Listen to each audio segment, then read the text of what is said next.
Oh, why? Oh, the trusts. Why did I start busting trusts, as it were? Well, the simple fact of it is this. I have no trouble allowing for people to become wealthy. I mean, I myself am. I would be a terrible hypocrite if I said, "Whoa, they shouldn't have that much money." But the trick of it is this. Those who accumulate their money and band with others who have accumulated their money, they begin to assume authority that was not given to them. You cannot allow somebody to have sway over another simply because he keeps a business better and he's accumulated wealth. Now, that does not mean I want to take that wealth away from him, but I will not have them use that wealth to abuse their neighbors. If they want a part of government where they can control how people are going to be, the fees that are going to be set for railroad costs and like, that's well. Elect him to that office so that he can change it through their authority that they've granted him through putting him in office, but not just because that's the way you want it. You see, again, that's nothing more than bullying. Pardon the expression. Well, that joke got nothing, didn't it? Lordy be. Here, I'll try it again. That's not but bullying. There we go. Now. Aye, sir. What was your opinion of previous presidents, particularly Jefferson and Lincoln? That man. The gentleman asked me my opinion of previous presidents. Thomas Jefferson did more to tie the hands of the federal government in doing good for people, I think, than any other president we've ever had. His notion that the government can only do those things what the Constitution says we can, it's an anathema. The more proper response is that the government is capable of doing what it can for the people of America so long as it is not specifically forbidden by the Constitution. And there's a great difference. Yeah, that settles that up. I just don't like Jefferson. As far as the better ones, I was honored. I did not understand the depth of it at the time. I was honored to have witnessed President Lincoln's funeral procession as it went down right in front of our house in New York. When I was a little boy, my brother Elliot and I are sitting right outside the window watching it. And when someone asked me who my preferred president is, I'd say Jefferson is very likely one of my favorites. Jefferson, forgive me, Lincoln is one of my favorites. I can't believe my mouth doesn't hurt after saying that. But no, Lincoln was the finest president we've had in this modern age for sure, because he is the one that took the enormous national tragedy, something that could have torn this nation into pieces and destroyed it, and he put it back together.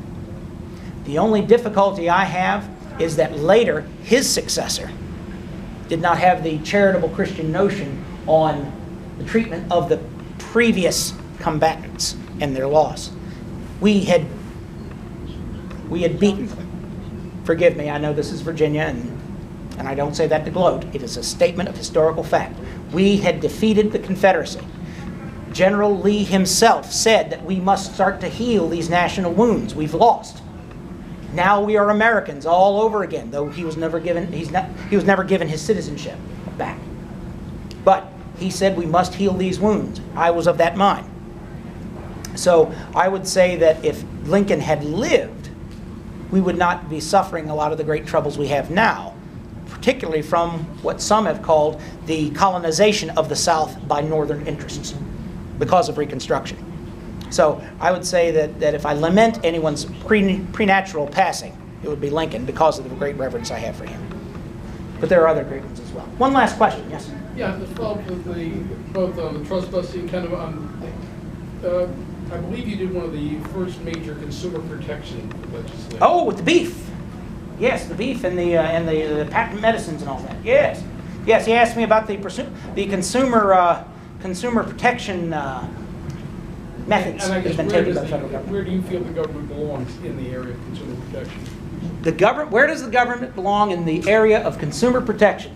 The government belongs in a place of oversight, not abject control, if it can be avoided, but in oversight. We have to take in mind that the sole purpose of government is the protection of the rights of the people. That's it. Anything else is extraneous. So, when the government is protecting the rights of the people, they also you have a right to expect that people will deal with you squarely. You cannot go into a place and buy meat that is advertised to be decent and proper, and it is not. We've all had, myself included for sure, we've all had troubles with our bellies because of something we've eaten. And to just make that, take it away from happenstance and make it to mere profit because I don't want to throw away all that bad meat. No, the people have got to be protected in that regard. And if the government is not enough to simply oversight and say, correct that, then you step in and you do something about it, just as we did with the trusts. Now, that is about all the time I have here. However, my assistant, Mr. Rose, will be here very shortly. If you have any questions you might put to him, I'm very pleased to settle it. My friends, as they said in the colonial days, I am your most humble and convenient servant.